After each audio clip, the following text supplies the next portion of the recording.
Hello for the people and the kids. In honor of Women's History Month, I will be reading an excerpt from Herstory, 50 Women and Girls Who Shook Up the World. Today, I will be reading about Frida Kahlo, one of my favorite artists. And just so you know, we should honor women every day. But in honor of this month, I will be reading about Frida. Okay, and let me show you some of the pictures because it's not really a picture book. It's more of a collection of stories, maybe for older kids. I would say, depending on the reader, 8 and up.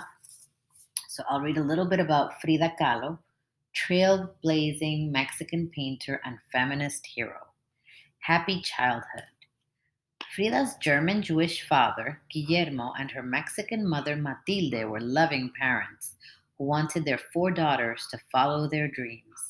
The family all lived together in the Casa Azul, or Blue House, in Mexico City, Mexico, where Frida was born in 1907 and lived for most of her life. When Frida was 6, she got polio and had to stay in bed for nearly a year. Afterwards, she walked with a limp, and her father encouraged her to play sports in order to get better. And that was kind of unusual for girls at that time. Frida was clever and one of the few girls in her high school. She was loved by her friends for being warm, jolly, stylish. She liked wearing traditional Mexican clothes and jewelry. Tragedy and triumph. One day when Frida was 18, she was traveling on a bus and the bus crashed into a tram, killing several people. A metal handrail smashed right through Frida's body, and she nearly died. She was in the hospital for many weeks and was really changed by the accident. She still liked to uh, joke, but she was often in pain, and being stuck in bed for months while she recovered left her bored and sad. So, guess what, guys? She started to paint, and her father helped her hang a mirror over her bed so she could paint a portrait of herself lying down. She began painting all the time.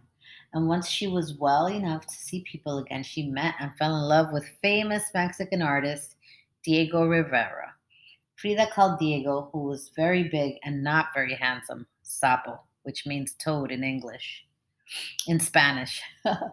Although they loved each other deeply and were soon married, they often argued and spent a lot of time living apart in separate houses, joined by a walkway. Frida wanted a baby very much, but because of her injuries from the crash, she couldn't have one, and many of her paintings are inspired by her sadness about this. I paint myself because I am so often alone and because I am the subject I know best. Frida loved animals, and she had many pets that brightened her life. These included a deer called Granizo, an eagle named Gertrudis Cacablanca, and which means Gertrude, white poop, a spider monkey called Fulang Chang, and many little dogs, her favorite of which was called Mr. Xoloti. Both Fulang Chang and Xoloti appear in many of her paintings. If you ever see any of her paintings, there are usually a lot of animals, and she's usually dressed in her traditional Mexican clothing. Diego became jealous that Frida and her paintings were becoming so famous. She was invited to show her artwork in New York and Paris. They divorced in 1939, but then they got married again the next year. I guess they couldn't be apart. Like her husband, Frida was a communist, believing that workers and other people deserved a better life. She was a close friend of Russian revolutionary Leon Trotsky.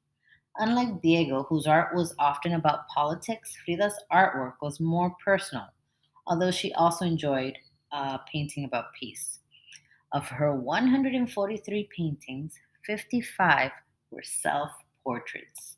She often painted herself as unattractive, with heavy eyebrows and a mustache. But as she grew with popularity, her health grew worse, and she died very young at the age of 47. However, she did shake up the world. Frida became well known and loved all over the world for her unique artwork and paintings, especially her self portraits, which still draw crowds today. She is admired for her creativity and bravery.